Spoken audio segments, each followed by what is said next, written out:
Heading डालिए आज की क्लास का, resistivity of various material. Resistivity of various materials.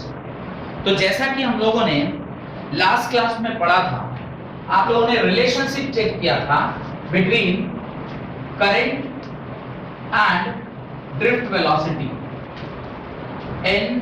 NEAVD, और एक रिलेशनशिप हम लोगों ने डिडक्शन ऑफ ओम्स लॉ से भी निकाला था, जो कि V by I is equal to ML whole divided by ANE square tau। इस तरह का एक रिलेशनशिप भी आपने निकाल के रखा है। हम लोगों को कुछ यही दोनों रिलेशनशिप चाहिए जिससे हम रेजिस्टिविटी का कॉन्सेप्ट आज की क्लास में पढ़ेंगे। ये तो सिर्फ इसलिए बता दिया क्योंकि लास्ट क्लास में हम लोगों ने क्या पढ़ा था, I is equal to NEAVD का कॉन्सेप्ट पढ़े थे, जहां पे हमने रिलेशनशिप निकाला था between current and drift velocity. Last class की पढ़ाई। ये जो आज हम लोग पढ़ रहे हैं, दैट इज लेक्चर नंबर 5, इसके अंदर हम लोग ये रिलेशनशिप जो मैंने उस दिन डिराइव किया था, किस दिन, जिस दिन हमने डिडक्शन ऑफ ओम्स लॉ किया था, उस दिन हमने ये रिलेशनशिप एस्टैब्लिश किया था। और उसके अंदर हमने कहा था V by I का जो रेशियो होता है वो क्या होता है, कांस्टेंट होता है, और वो जो कांस्टेंट वैल्यू है उसी को हम लोग क्या बोलते हैं, रेजिस्टेंस बोलते हैं। डन, इतना आपको ध्यान होगा। लिखें पहले रेजिस्टिविटी ऑफ वेरियस मटेरियल के अंदर लिखें स्पेसिफिक रेजिस्टेंस और resistivity of the material, specific resistance और resistivity of a material of a conductor is defined as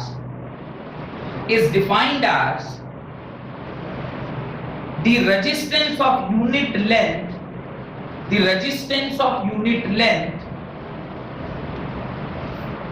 with unit area of cross section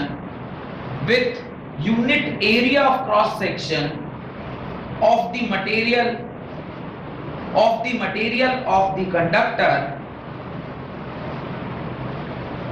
Specific resistance or resistivity of a material of a conductor is defined as the resistance of a unit length with unit area of cross section of a material of the conductor, that is defined as the resistance of unit cube of a material of a given conductor. That is unit cube of a material of a given conductor. Full stop. The unit of resistivity is ohm meter. The unit of resistivity is ohm meter. The unit of resistivity is ohm meter. Done. यहां तक कोई doubt? तो क्या कह रहा है, वो कह रहा है कि रेजिस्टिविटी इज व्हाट, एक यूनिट लेंथ वाला वायर, यूनिट लेंथ मतलब जो भी हो सकता है, आप उसे 1 सेंटीमीटर माने या 1 मीटर माने, एक यूनिट लेंथ वाला कंडक्टर जिसका क्रॉस सेक्शनल एरिया भी क्या हो, 1 यूनिट एरिया हो, तो इन दोनों को मिलाने पर 1 unit cube volume of conductor बनेगा। इसमें कोई डाउट है कि 1 यूनिट लेंथ और 1 यूनिट एरिया को मिलाकर आप क्या पाएंगे, 1 unit cube volume of conductor पाएंगे कि area into length will give you volume. तो वॉल्यूम ऑफ कंडक्टर, एक यूनिट वॉल्यूम यानी 1 मीटर क्यूब या 1 सेंटीमीटर क्यूब, ऐसा यूनिट वॉल्यूम ऑफ कंडक्टर का जो रेजिस्टेंस होता है, ऐसे यूनिट वॉल्यूम कंडक्टर का जो रेजिस्टेंस होता है उसे हम क्या कहते हैं, रेजिस्टिविटी कहते हैं। That is purely the property of a material. ये पूर्णतः एक मटेरियल की प्रॉपर्टी होती है। अब ये किन किन चीजों के ऊपर डिपेंड करता है वो हम लोग इस वाले फॉर्मूले से चेक करते हैं। पर इस वायर का जो रेजिस्टेंस है, इस वायर का जो रेजिस्टेंस है उसी को हम क्या कहते हैं, रेजिस्टिविटी कहते हैं। And this is the property of this particular conductor. तो ये V by I, ये रिलेशनशिप ऑलरेडी आप जानते हैं, V by Y is equal to ml by an e square tau. तो ये सारा कांस्टेंट है, इसलिए हम V by I is equal to क्या बोलते हैं, रेजिस्टेंस। तो यहीं से V is equal to IR जैसा हम लोगों ने डिराइव किया। अगर मैं R इसके बराबर लिख रहा हूं, R is equal to ml by an e square tau, an e square tau, और R का एक और फॉर्मूला हमें पता है रो L बाई A। इसको जरा सा अगर सजा के लिखेंगे तो क्या लिखेंगे, m n e square tau L by A लिखेंगे, नहीं लिखेंगे? यानी यहां से और इसको जब आप कंपेयर करोगे तो आप ये तो लिख सकते हो ना कि रो इज इक्वल टू क्या होगा, m by n e square tau. कोई दिक्कत? इसके अंदर मुझे बताइए क्या क्या चीजें ऐसी है जो वैरी कर सकती है। मास किसी भी चीज का वैरी करेगा। अगर आप यूनिट लेंथ लिए हैं तो उसका मास फिक्स है, you can not change the mass of that particular unit length substance. E square ये तो चार्ज है, चार्ज की वैल्यू फिक्स होती है 1.6 into 10⁻⁻19 कूलम। जो चीज आप चेंज कर सकते हैं वो n और उसका time period, relaxation time. n कैसे चेंज होगा, नंबर ऑफ फ्री इलेक्ट्रॉन्स अगर ज्यादा होंगे तो n की वैल्यू ज्यादा होगी, नंबर ऑफ फ्री इलेक्ट्रॉन्स अगर कम होंगे तो n की वैल्यू कम होगी। Tau is the time period, that is relaxation time, कितना टाइम लग रहा है इलेक्ट्रॉन को टकराकर वापस से अपने स्पीड में आने में, that was only relaxation time, और वो भी एवरेज रिलैक्सेशन टाइम, बिकॉज़ हमने इसे रिलैक्सेशन टाइम नहीं बोला था, हमने क्या बोला था, it is a average relaxation time. तो ये जो रेजिस्टिविटी है ये यहां से सिर्फ दो ही फैक्टर के ऊपर डिपेंड करती दिखाई दे रही है, rho is inversely proportional to 1/n and rho is inversely proportional to 1/tau। ठीक है, तो ये सारा चीज आप अपनी कॉपी में लिख लें और उसके बाद जो मैं लिखवा रहा हूं उससे आप लिखिएगा। तो ये सब कुछ, ये पहले डायग्राम बनाइए ताकि आप ये समझ पाएं कि 1 यूनिट क्यूब वॉल्यूम कंडक्टर। यहाँ पे थोड़ा सा मिक्स हो रहा है तो इसको जरा सा मिक्स नहीं होने दीजिए। पहले इसको पूरा लिख लीजिए और फिर यहां तक लिखने के बाद यहां तक ये दोनों जो पॉइंट है वो मैं लिखवाऊंगा आपको, आप यहां तक लिख लीजिए। Rho is equal to m by N square tau तक आप यहां तक लिख लीजिएगा। ये दोनों पॉइंट मैं खुद लिखवाता हूं आपको, तो मेरे ख्याल से समझ में आ रहा होगा। Resistivity is simply the property of material.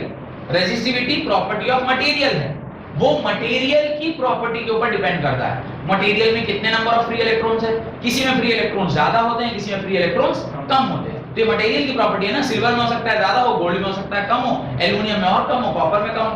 ऐसे आप जिस भी मटेरियल की बात कर रहे हैं उसका number of free electrons very करेगा, और जिस भी मटेरियल की बात कर रहे हैं उसका रिलैक्सेशन टाइम भी वेरी करेगा कि भाई उसके एटम का साइज क्या है, इलेक्ट्रॉन का साइज क्या है, वो कैसे टकरा रहा है, टकराने के बाद फिर रुक रहा है, फिर उसके बाद चल रहा है। It is all depending upon कि वो किस चीज से बना हुआ है, तो उसके एटॉमिक साइज क्या है।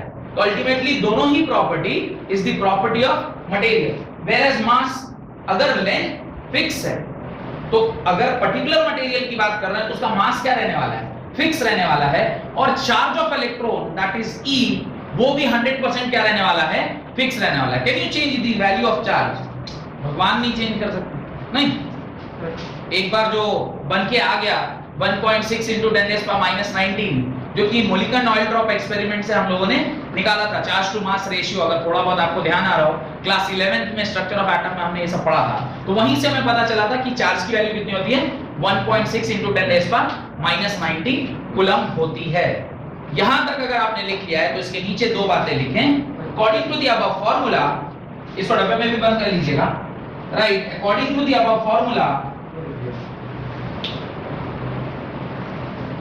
according to the above formula, it is clear that according to the above formula it is clear that resistivity of a conductor depends on following two factors. From the above formula it is clear that the resistivity of a conductor depends upon the following two factors. क्या क्या factor हैं? पहला factor, point number 1, resistivity is inversely proportional to n. Resistivity is inversely proportional to n. Bracket में लिखिएगा rho is inversely proportional to 1/n, ऐसा करके लिखिए और आगे लिखिए where n is number density of free electron. n is number density of free electron. number density मतलब number of electron present per unit volume. number density का मतलब number of free electron present per unit volume. तो लिख लीजिए bracket में number of free electron per unit volume. number density of electron का मतलब लिख लीजिए ब्रैकेट में number of free electron per unit volume.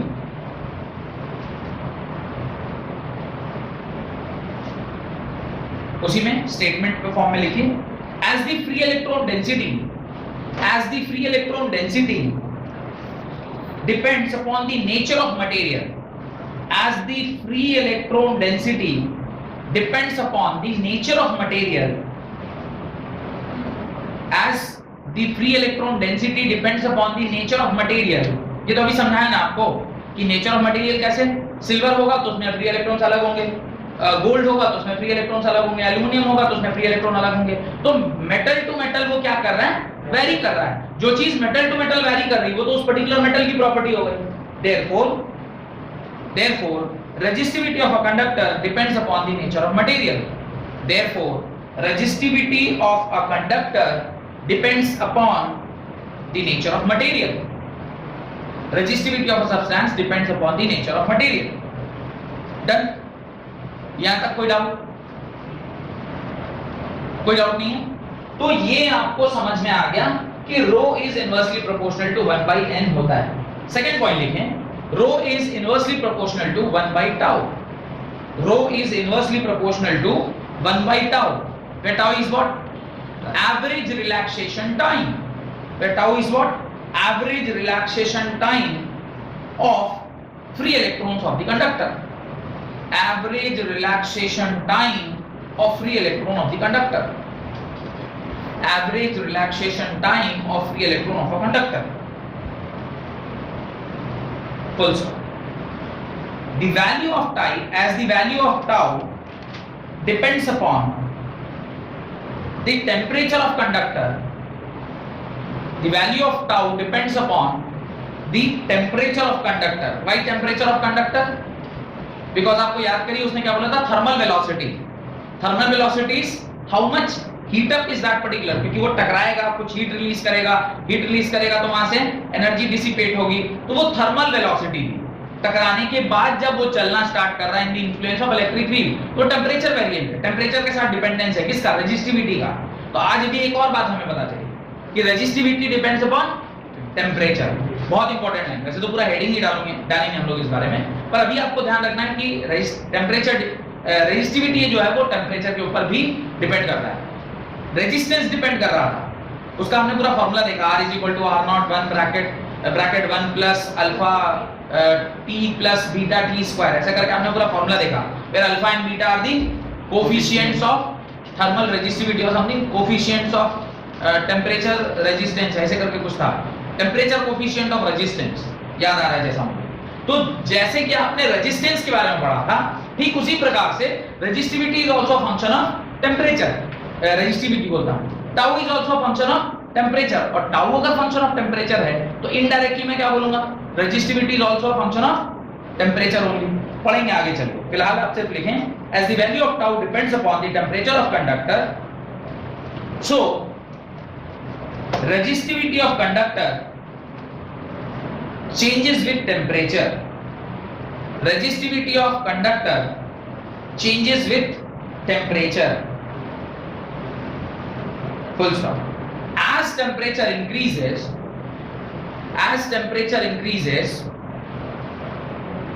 tau decreases.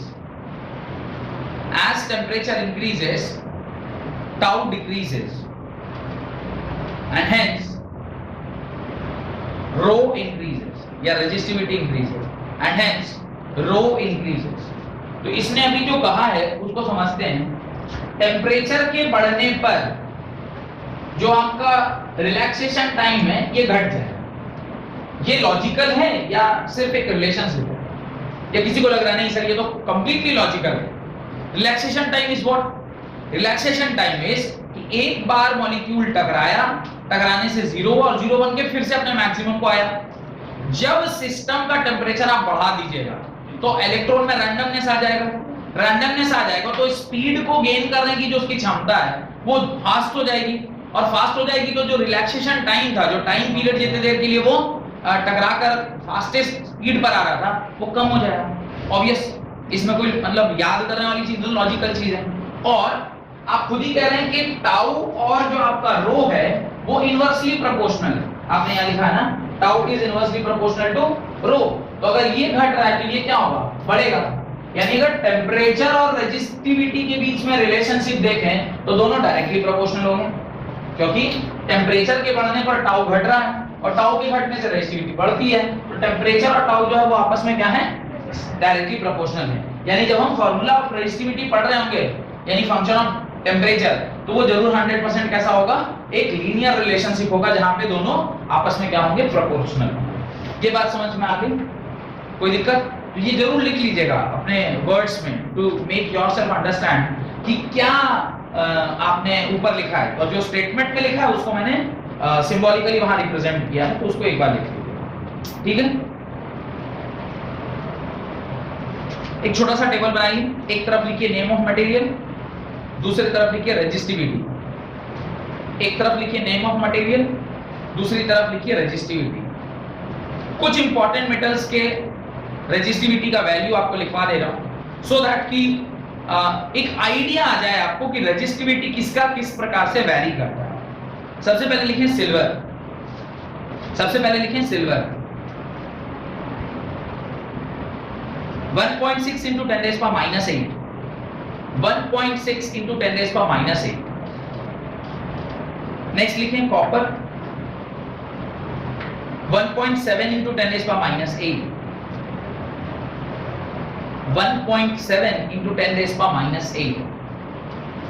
Next लिखें aluminium, 2.7 into 10 raised power minus 8, 2.7 into 10 raised power minus 8।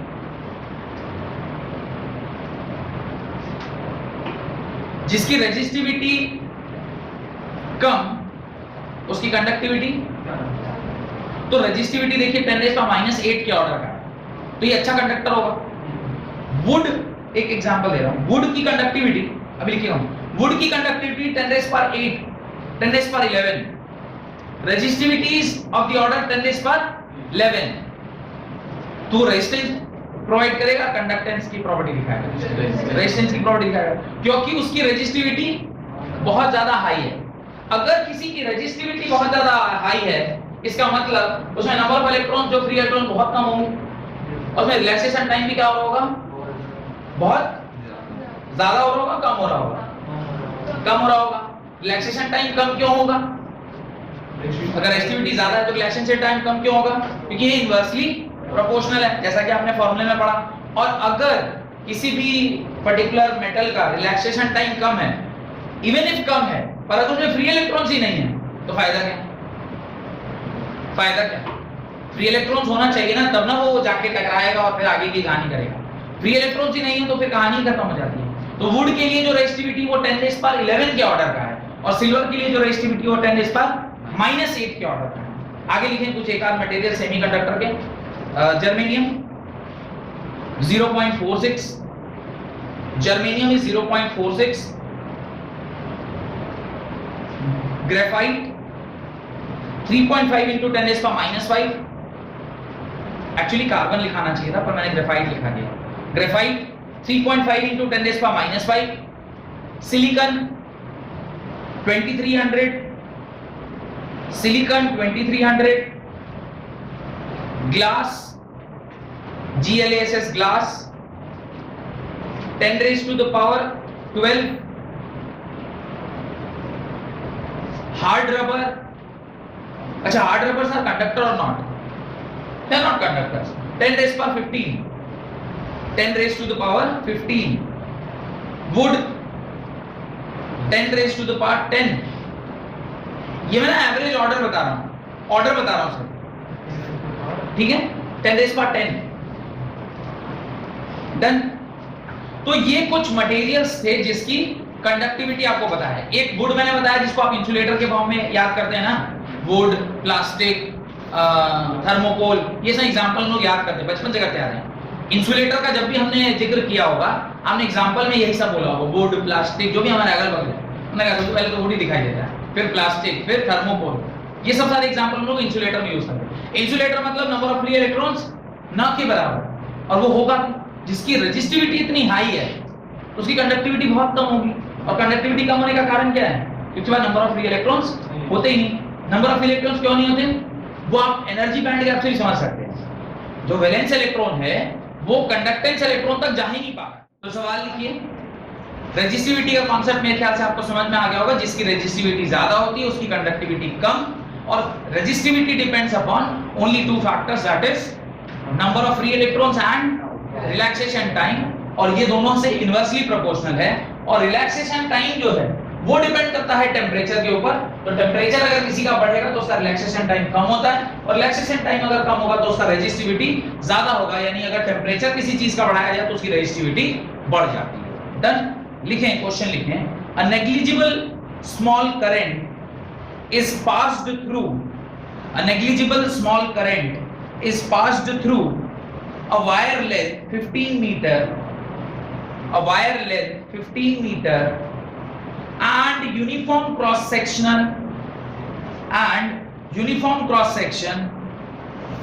of 6 into 10 raised power minus 7 meter square, 15 meter and uniform cross section of 6 into 10 raised power minus 7 meter square. Its resistance is measured to be 5 ohm. Its resistance is measured to be 5 ohm. What is the resistivity of the material? What is the resistivity of the material at the temperature of the experiment? At the temperature of the experiment. तो चूंकि temperature का कोई जिक्र नहीं किया है उसने, इसलिए टेम्परेचर का कोई टर्म भी हमें यूज करने की आवश्यकता नहीं है। सिंपल है, सिर्फ वैल्यूज पुट करना है और आंसर आ जाएगा। आपको पूछा है R इज इक्वल टू क्या, आपको रेजिस्टिविटी पूछा है, तो ये वाला फॉर्मूला देखिए ध्यान से, R is equal to rho L by A। तो आप यहां से रो निकालेंगे तो रो इज इक्वल टू क्या हो जाएगा, RA बाई L। आपको R दिया हुआ, एरिया ऑफ क्रॉस सेक्शन दिया है, लेंथ दिया हुआ, ये 15 मीटर है, this is also given and this is also given. सारी वैल्यूज को SI यूनिट में पुट कर दीजिए, एंड रेजिस्टिविटी की जो वैल्यू आएगी that is equal to, resistivity की जो वैल्यू आती है इसको सॉल्व करके दो है 2 into 10 raised power minus 7 ohm metre inverse, या ओम पर मीटर, या ओम मीटर इनवर्स, है ना। ये आपका आंसर होगा इस पर्टिकुलर क्वेश्चन का, 2 into 10 raised power minus 7। सारी वैल्यूज को पुट कर दीजिए, the answer will be 2 into 10 raised power minus 7 ohm metre, या ओम मीटर इनवर्स, या ओम पर मीटर। ठीक है, कोई डाउट नहीं? चलिए, तो इसके बाद इस कोड को यहां तक सबको समझ में आ गया ना। कंडक्टेंस और कंडक्टिविटी मैंने बताया हुआ आपको, कंडक्टेंस और कंडक्टिविटी समझा है ना, उसका पूरा फॉर्मूला लिखवा दिया हूं, rho sigma C is equal to 1 by R, sigma is equal to 1 by rho, define है ना ये। चलिए, तो सबसे इंपॉर्टेंट कॉन्सेप्ट, और इसलिए सबसे इंपॉर्टेंट कॉन्सेप्ट मैं बोल रहा हूं क्योंकि ये वो कॉन्सेप्ट है जो आपको practical day to day life में यूज करने को मिले। जैसे अगर कोई आपको धूर नहीं बना सके, रेजिस्टेंस का कॉस्ट क्या होता है, रेजिस्टेंस कैसे कैलकुलेट करते हैं, अगर ये थोड़ा बहुत भी नॉलेज आप सामने वाले को दिखा देना कि आपके पास है, फिर वो आपसे पंगा नहीं लेगा। पर हम क्या करते हैं, जैसे आप किसी मोबाइल दुकान वगैरह के पास गए, क्या देखिए ना भैया क्या है ना, हम लोग को क्या मालूम क्या है, यही इसका सेम एडवांटेज और कौन उठा रहा बताइए, इसका एक और एडवांटेज एक और प्रोफेशन के लोग उठा रहे हैं। सारे लोग नहीं, पर कुछ लोग उस प्रोफेशन के ऐसे हैं जो इसका बहुत बेनिफिट उठा रहे हैं। डॉक्टर, आप गए, इसे बहुत दर्द है, यहाँ पर बहुत दर्द है, वो लग रहा है पेंक्रिया आपका खराब हो गया, तो उसको थोड़ा पेंटिया एक तो पहले वर्ड ही नहीं समझ रहा, ठीक है, पेंटिया हो सकता है, डॉक्टर साहब बोल रहे हैं तो हो सकता है। आप एक काम करिए, पूरा पेट का एक करा लीजिए, वो करा लीजिए, हैं 10 ठो टेस्ट लिख लीजिए। आप सब टेस्ट लेके गए, वो टेस्ट सबको पूरा लाइट में जला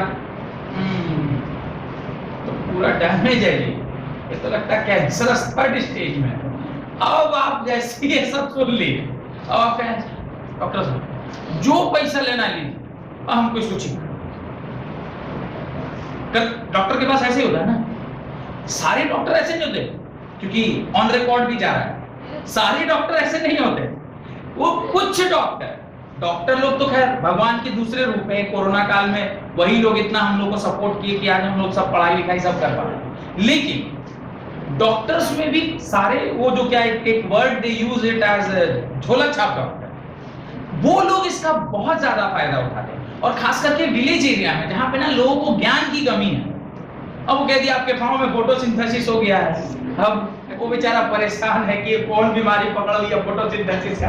अब वो पाँव में फोटोसिंथेसिस हो गया, वो उसको अब सही करा, वो सारे जगह बता रहा है, क्या इतना लंबा चौड़ा वर्ड बोल दिया, लगता है पाँव काटना पड़ेगा। अब आप डॉक्टर साहब जो करिए, जितना पैसा लेना लीजिए, हमारा पाँव को फोटोसिंथेसिस होने से बचा लीजिए। समझ रहे? तो गांव घर में जहां पर नॉलेज की कमी है, वहां पर आपका शोषण किया जा सकता है। इसलिए मैं वो वर्ड फिर से बोलता हूं, repeating Khan sir's word, credit देना भी जरूरी है ऑन रिकॉर्ड। क्या बोलता है? शिक्षा उस शेरनी का दूध है जिसने पिया है उसने दहाड़ा। हाँ, क्या बात, दहाड़ भी रही है। तो आपको भी नॉलेज गेन करना है ताकि आप डे टू डे लाइफ में कोई आपको धूर ना बना सके। उसी का एक प्रैक्टिकल एस्पेक्ट है colour code for carbon resistors. तो हेडिंग डालिए, colour code for carbon resistors. Colour code for carbon resistors, carbon resistor. अब कलर कोडिंग हमें पहले तो पढ़ना होगा कि भाई कलर कोडिंग क्या है, किस प्रकार से ये काम करता है। उसको पढ़ने से पहले कुछ एक आध लाइनें लिखिए कि कैसे हम कलर कोडिंग को यूज करेंगे। Right, the value of resistance used in electrical and electronic circuits, the value of resistance used in electrical and electronic circuits vary over a wide range. The value of resistance used in electrical and electronic circuits vary over a wide range. तो काफी wide range है electrical से electronic तक। Electrical तो पूरा का पूरा resistance पर ही काम कर रहा है, इवन इलेक्ट्रॉनिक्स वो भी रेजिस्टेंस पर ही काम कर रहा है, पर वहां पे रेजिस्टेंस हमें बाहर से आर्टिफिशियली क्रिएट करना पड़ता है, क्योंकि वहां जो कंडक्टिविटी है वो मदरबोर्ड के ऊपर होती है। तो एक स्ट्रिप्स होते हैं जिसके थ्रू करंट क्रॉस करता है।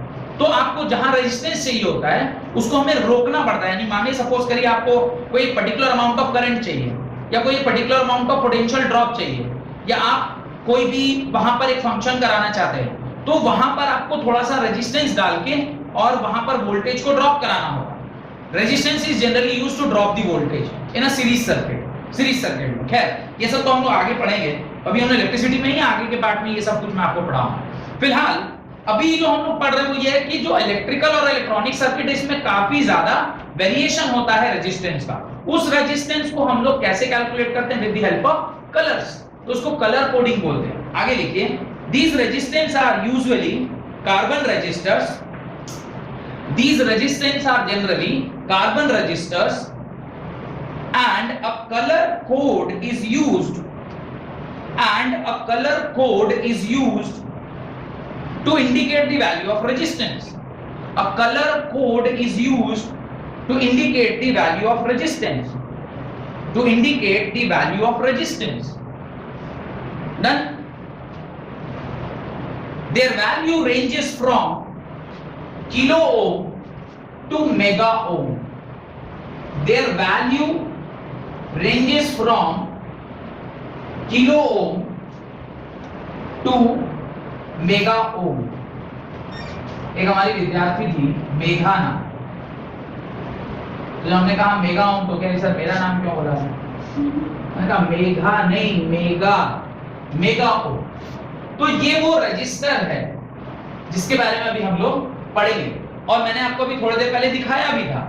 तो उसके अंदर कुछ लाइनें बनी रहती है। तो ये पहला जो स्ट्रिप है उसको हम लोग ए नाम दे रहे हैं। फिर ये दूसरा जो स्ट्रिप है उसे हम लोग बी नाम दे रहे हैं और ये तीसरा जो स्ट्रिप है उसे हम लोग सी नाम देते हैं। और इसे थोड़ी दूरी पर, थोड़ा पीछे की साइड पर जो चौथा स्ट्रिप होता है उसे हम क्या नाम दे रहे हैं, डी नाम दे रहे हैं। इसके सबके कलर अलग अलग हो सकते हैं। इसके कलर क्या क्या हो सकते हैं, वैसे फिलहाल तो अभी हम जो बना रहे हैं ये तो कुछ भी बना दे रहे हैं, पर ये अगर इसका भी आप रेजिस्टेंस चाहिएगा ना निकालना तो आप निकाल सकते हैं। इसका भी आप रेजिस्टेंस निकालना चाहिएगा तो आप निकाल सकते हैं कि पहला वाला कौन सा कलर का है, ब्लू कलर का, दूसरा वाला लाल कलर का, तीसरा कोई कलर नहीं, तीसरा कोई कलर नहीं। और अगर मैं इसको थोड़ा ऐसे बना दूं तो आप समझ जाएंगे कि ये सिल्वर कलर है। मैं ऐसा बोल रहा हूं आपको कि ऐसा दिख रहा है, इसका मतलब ये कैसा है, ये सिल्वर कलर का है। तो इस तरह से इनके ना कुछ कलर के कोडिंग रहते हैं। तो अब आप बोलिएगा सर ये कलर सब जो आप कर दिए तो इससे रेजिस्टेंस कैसे निकलेगा, मन में आपके ख्याल आ रहा होगा कि इससे रेजिस्टेंस निकलेगा कैसे। तो ठीक है, वो तो मैं आपको निकालना सिखा दूंगा, पर पहले आपको ये जानना है कि रजिस्टर देखने में कैसा होता है, जो कि मैंने आपसे इस तरीके से आपको कहा था देखने के लिए।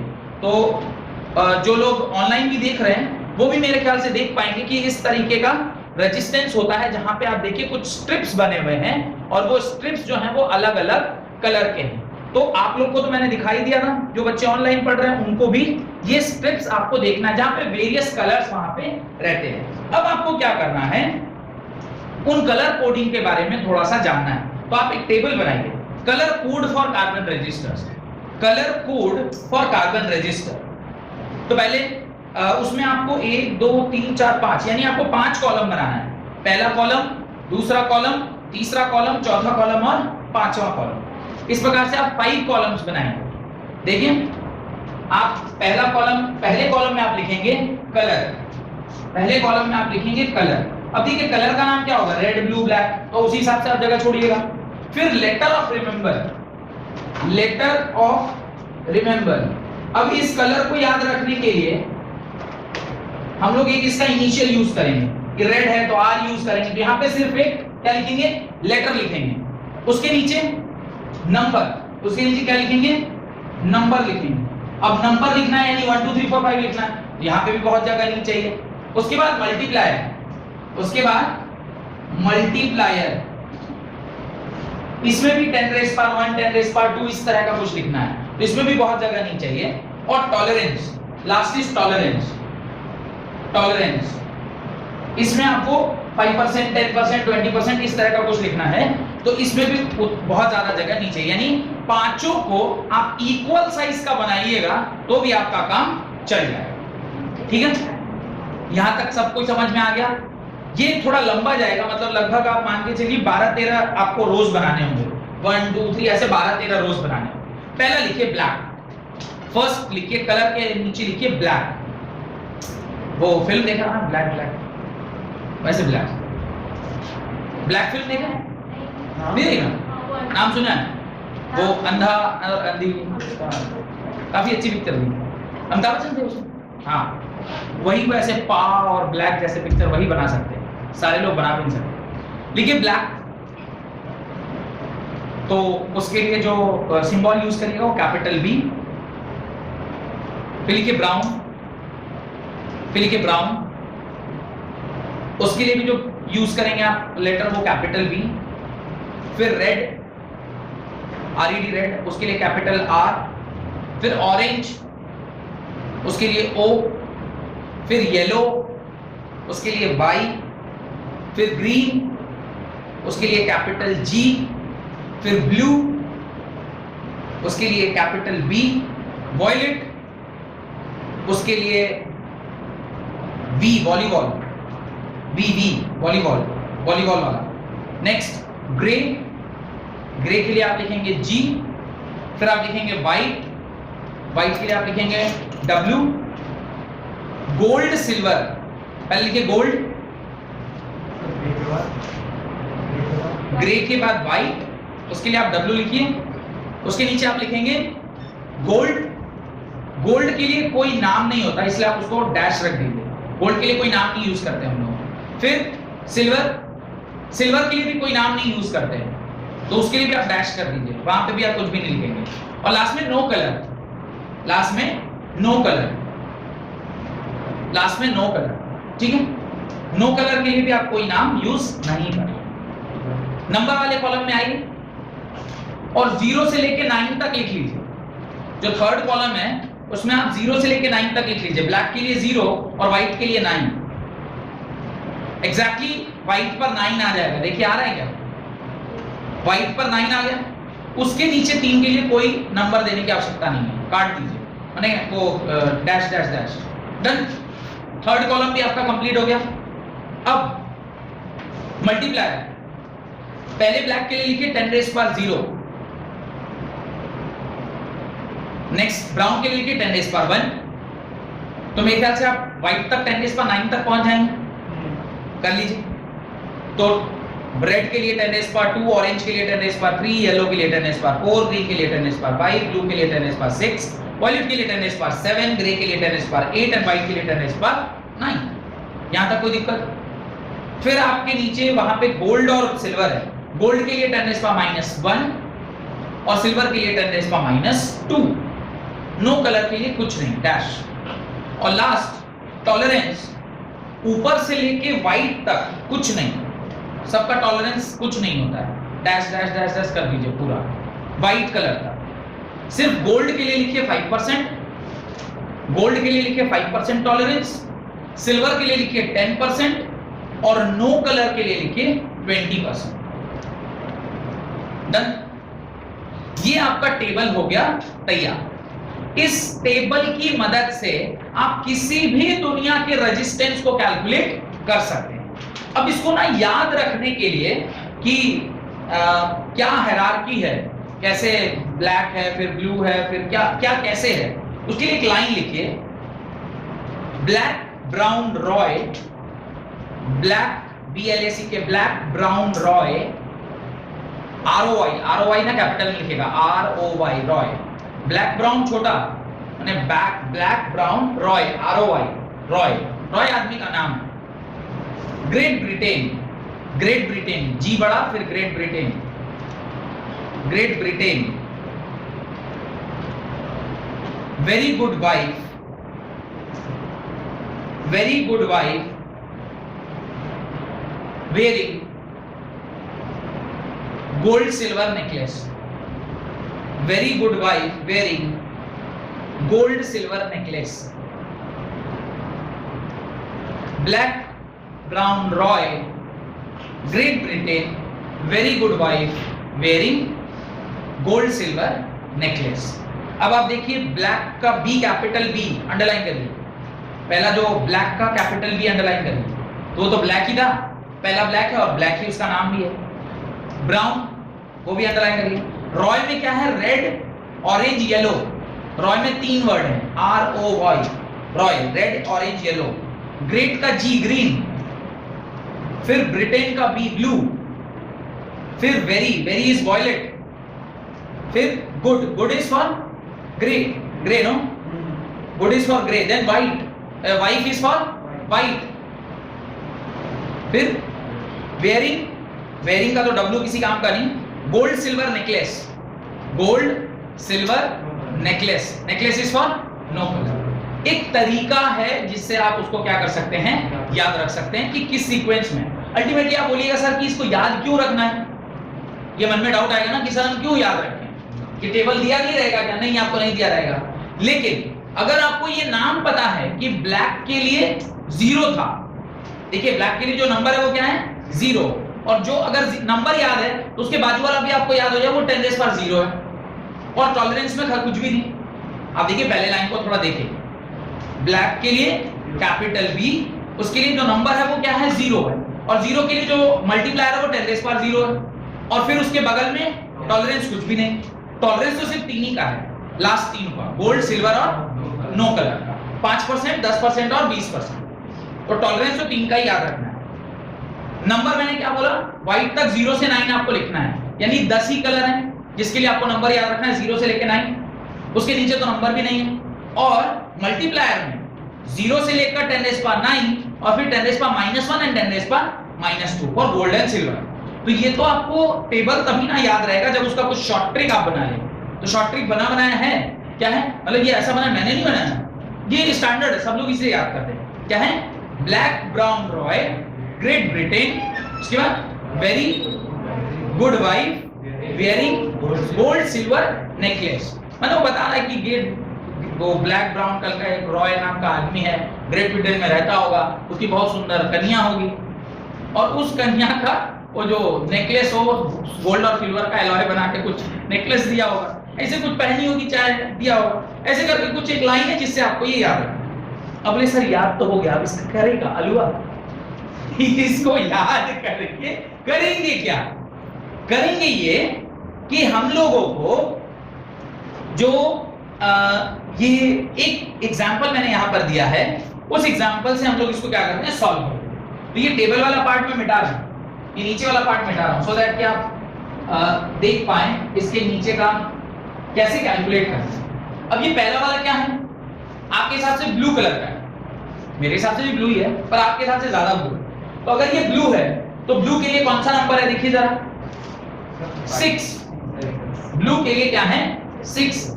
अच्छा ठीक है। ब्लैक के लिए क्या है, ब्लैक के लिए 0। तो यहां आ गया ब्लैक के लिए 0 इनटू तीसरा वाला जो कलर होता है वो होता है मल्टीप्लायर। पहले दोनों कलर किसके लिए होते हैं, रेजिस्टेंस की वैल्यू। तीसरा कलर किसके लिए होता है, मल्टीप्लायर। तो यहां पे क्या इसको व्हाइट मान रहे हैं, दिस इज व्हाइट ओनली, कुछ नहीं है तो व्हाइट ही है ना, अरे बैकग्राउंड तो व्हाइट ही है, तो मैंने ये व्हाइट सोच के बनाया। ये व्हाइट है, व्हाइट के लिए क्या है 10⁻⁹ और ये मैंने क्या बोला था, सिल्वर। मैंने कहा था ना ऐसे डॉट डॉट होगा तो आप क्या समझिएगा, इसको सिल्वर समझिएगा। सिल्वर का टॉलरेंस कितना होता है, प्लस माइनस 10%। रेजिस्टेंस की वैल्यू क्या आ गई, 60 × 10⁻⁹ प्लस माइनस 10%। ठीक, अच्छा रेजिस्टेंस है कि खराब रेजिस्टेंस, बहुत खराब, क्योंकि ये काफी ज्यादा रेजिस्टेंस प्रोड्यूस कर रहा है। 10⁻⁹ के ऑर्डर का है, 10⁻⁹ का ऑर्डर मतलब मेगा से भी बड़ा, मेगा माने 10⁻⁶, 9 इज 10⁻⁹ क्या होता है, 10⁻⁹ मतलब 10⁻⁹ को क्या बोलते हैं, what word we use for 10⁻⁹? Negative वाला तो आपको याद होगा, नैनो बोलते हैं। पॉजिटिव वाले को क्या बोलते हैं, एकदम स्टार्टिंग में लिखवाया होगा, ध्यान कीजिए, नहीं याद है, क्या मेरे को भी ध्यान नहीं आ रहा।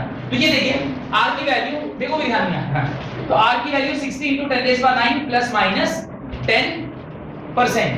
आपने इस पर्टिकुलर रेजिस्टेंस का, जो रेजिस्टेंस मैंने बोर्ड पर बनाया था, उसका आपने रेजिस्टेंस कैलकुलेट कर लिया। कोई दिक्कत?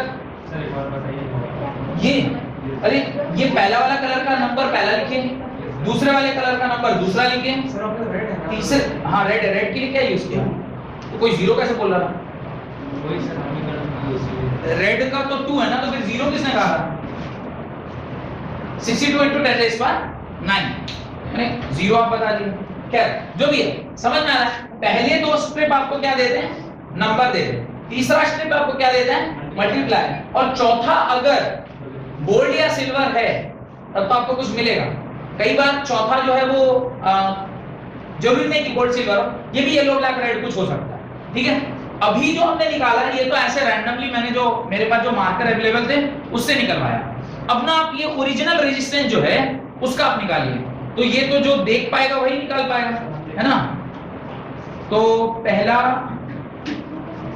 ठीक है, इसको जरा देखिए कि क्या है, कोई एक जिसका कलर लाइन नहीं है, थोड़ा एक तो देख के बताइए। फर्स्ट स्ट्रिप में क्या है, फर्स्ट में ब्राउन है, तो एक क्वेश्चन लिखिए, find the value of carbon register. इसे व्हाइट है फिर ब्राउन, व्हाइट फिर ब्राउन है, ठीक है, व्हाइट फिर ब्राउन। रुक जाइए, तो पहले क्वेश्चन लिख लीजिए, find the value of resistance for a carbon register having colour code. Find the value of resistance for a carbon register having color code as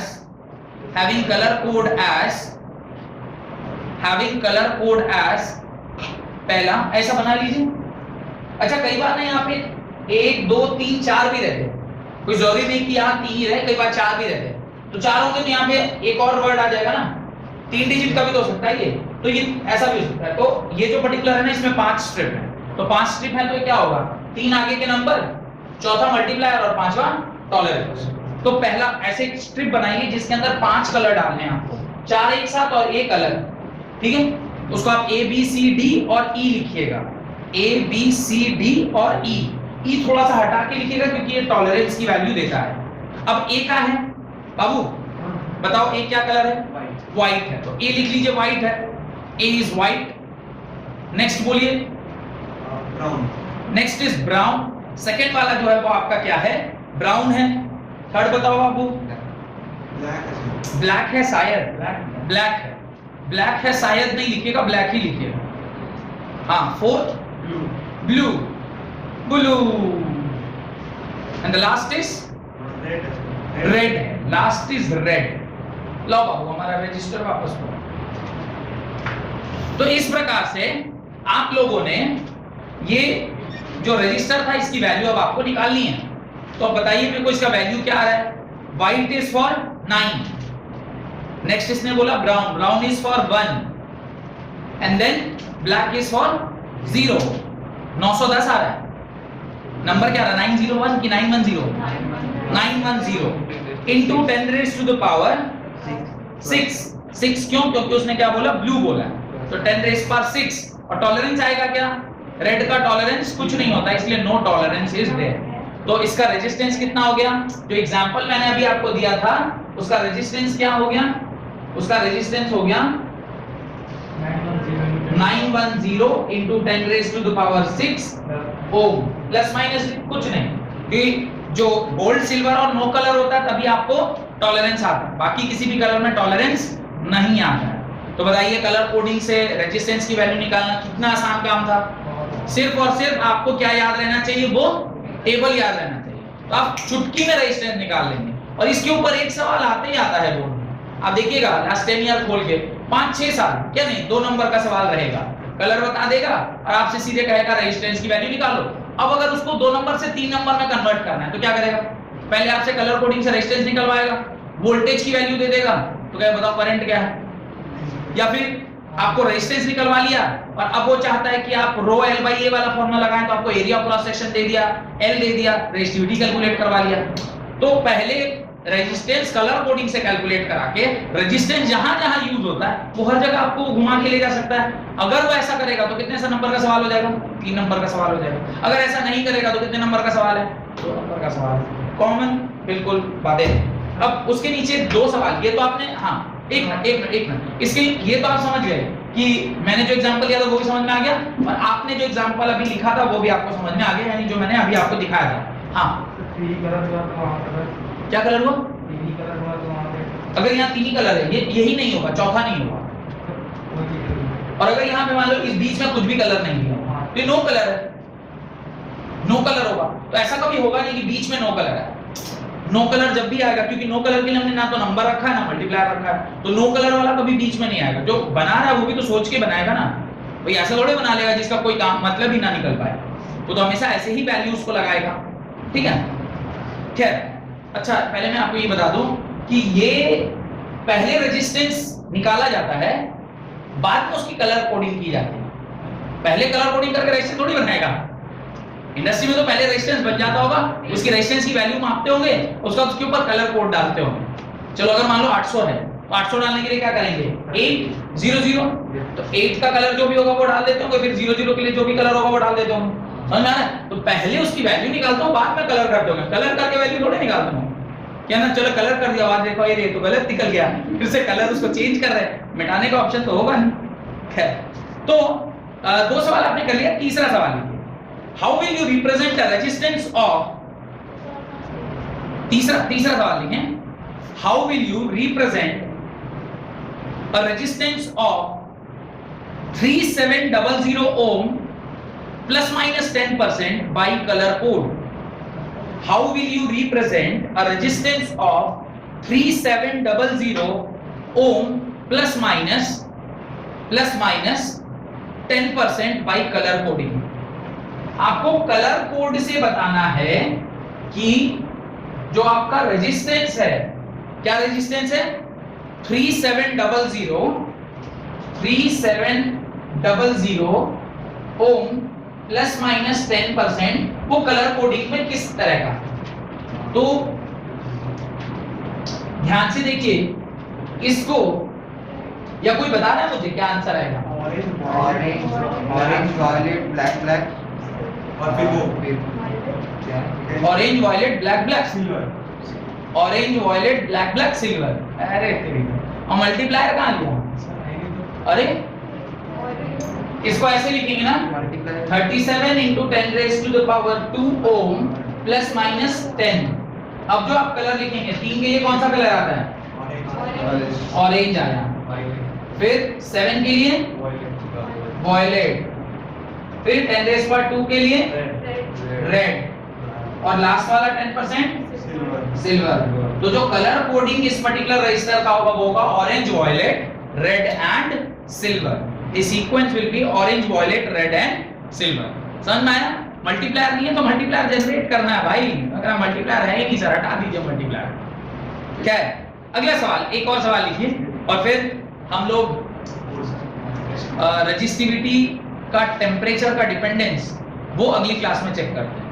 देखिए the sequence of coloured band in 2 carbon resistance R1 and R2 is the sequence of colored band in 2 carbon resistors R1 and R2 is पहला brown green blue, पहला मैंने R1 की value बता रहा हूं, R1 का colour code बता रहा हूं, brown green blue, और दूसरा R2 का लिखिए ऑरेंज ब्लैक ग्रीन, दूसरा R2 का लिखिए ऑरेंज ब्लैक ग्रीन। लिख लिया, पहला ब्राउन ग्रीन ब्लू, दूसरा ऑरेंज ब्लैक ग्रीन। नीचे लिखें find the ratio of their resistance, find the ratio of their resistance. पहला माने ये फर्स्ट चीज है जो आपको फाइंड करनी है। Second, if they are connected in series find the R equivalent, if they are connected in series find the R equivalent। चलिए सॉल्व कीजिए, सॉल्व कीजिए, ठीक है। तो ये भी सवाल काफी आसान है, ये सवाल तो आपको समझ में आ गया होगा, जैसा मैं समझ पा रहा हूं कि ये सवाल आपको समझ में आ गया होगा। अब आपको क्या करना है, R1 की वैल्यू निकालनी है, R2 की वैल्यू निकालनी है। फर्स्ट बिट कह रहा है कि R1 और R2 का आप रेशियो निकाल के दिखाइए, और सेकंड बिट कह रहा है कि सीरीज में अगर जोड़ दिया जाए तो इसकी वैल्यू निकालिए। तो R इक्विवेलेंट क्या होगा, R1 प्लस R2 के बराबर। यानी अल्टीमेटली हमें ये सारी चीजें निकालने के लिए जो सबसे महत्वपूर्ण चीज है वो ये है कि हम R1 की वैल्यू क्या है वो लिखें। तो R1 क्या बोल रहा है, R1 कह रहा है ब्राउन ग्रीन ब्लू, तो ब्राउन के लिए क्या ये वर्ड यूज करते हैं 1, तो ये आएगा 1569 10 raised to the power 6। और तीसरा वाला मल्टीप्लायर का कलर होता है ना, और लास्ट वाला no colour. No colour means या अगर ट्रांसपेरेंट है, कोई कलर भी नहीं है, कुछ नहीं है, मतलब ट्रांसपेरेंट। ट्रांसपेरेंट के लिए हम कोई टॉलरेंस नहीं लेंगे, ठीक है। और नहीं कुछ है तो हम कुछ नहीं मान रहे, टॉलरेंस नहीं है। यहां पर देखिए सेकंड वाला जो है वो क्या है, ऑरेंज माने 3, 30 into 10 raised to 6। देखिए जरा 10 raised to 5, करेक्ट, ऐसा ही कुछ है। अब दोनों रेजिस्टेंस अगर आपको निकल के आ गया तो अब इसका क्या बोल रहा है, रेशियो निकालो। मैं इसको 150 into 10 raised to 5 लिख दूं, whole divided by 30 into 10 raised to 5 लिखूं, ये कट गया 5 बार में, यानी R1 by R2 की वैल्यू क्या आ गई, 5 आ गई। तो पहले बिट का आंसर आपका आ गया। समझ पा रहे हैं ना कि किस तरीके से आपसे जब कलर बैंड का वो सवाल पूछेगा तो कैसे किस तरीके से पूछ सकता है। सिमिलरली जब आप R इक्विवेलेंट निकालेंगे तो आप R1 plus R2 लिखेंगे, तो R1 की वैल्यू क्या होगी 150 into 10 raised to 5 plus 30 into 10 raised to 5। यहां से आप 10 raised to 5 बाहर निकाल लें तो 150 plus 30 that is 180, ये आ जाएगा 180 into 10 raised to 5 या फिर 18 into 10 raised to 6 ohm will be your R equivalent। ये आपके सेकंड बिट का आंसर आ गया। डन, समझ में आ गया, कोई दिक्कत नहीं। तो होप कि कलर कोड का कॉन्सेप्ट आपको बिल्कुल कंप्लीटली क्लियर है। क्लियर है ना? स्प्राइट कीजिए, नहीं हो रहा है तो क्लियर स्प्राइट कीजिएगा तो क्लियर हो ही जाना है। नहीं, हाँ, स्प्राइट पीने से क्लियर कैसे होता है? अरे ऐड इन देख रहे इसका मतलब आप तो। हाँ, नो कलर। नो कलर मतलब ऐसा नहीं कि आप उसकी जगह पे कुछ टॉलरेंस वॉलरेंस ले लें। कलर अगर नहीं दिया है तो नहीं मानेंगे कि वहां पे कुछ टॉलरेंस नहीं है। हाँ, तीसरा तो हमेशा ही मल्टीप्लायर होगा। एक मल्टीप्लायर तो होना ही चाहिए, मल्टीप्लायर। हाँ, और 3 है तो थर्ड वाला मल्टीप्लायर। ठीक है, 5 होगा तो 5 वाला नहीं, चौथा वाला मल्टीप्लायर होगा। 4 कलर है तो तीसरा मल्टीप्लायर होगा, और 3 कलर है तो तीसरा ही मल्टीप्लायर होगा। चौथा colour always gives you an idea of tolerance. तो चौथा तब टॉलरेंस दे रहा होगा जब 5 कलर होंगे, 2 कलर वाला नहीं होगा। 2 कलर का रेजिस्टेंस कैसे निकलेगा? हाँ, चाहे 2 कलर का भी हो सकता है। सिर्फ अगर मान लीजिए 10 ओम लिखाना है उसको, तो 10 ओम कैसे लिखेगा? 2 से लिखेगा। या अगर मान लीजिए उसको 0.1 लिखना है तो कैसे लिखेगा? 10⁻⁻1 का फैक्टर आएगा। 10⁻⁻1 मतलब आपको क्या लेगा? मल्टीप्लायर क्या ले लेगा? मल्टीप्लायर गोल्ड ले लेगा। 10⁻⁻2 यानी 0.02 जैसा ओम होगा, उसको मल्टीप्लायर क्या लेगा? 10 वो सिल्वर ले लेगा।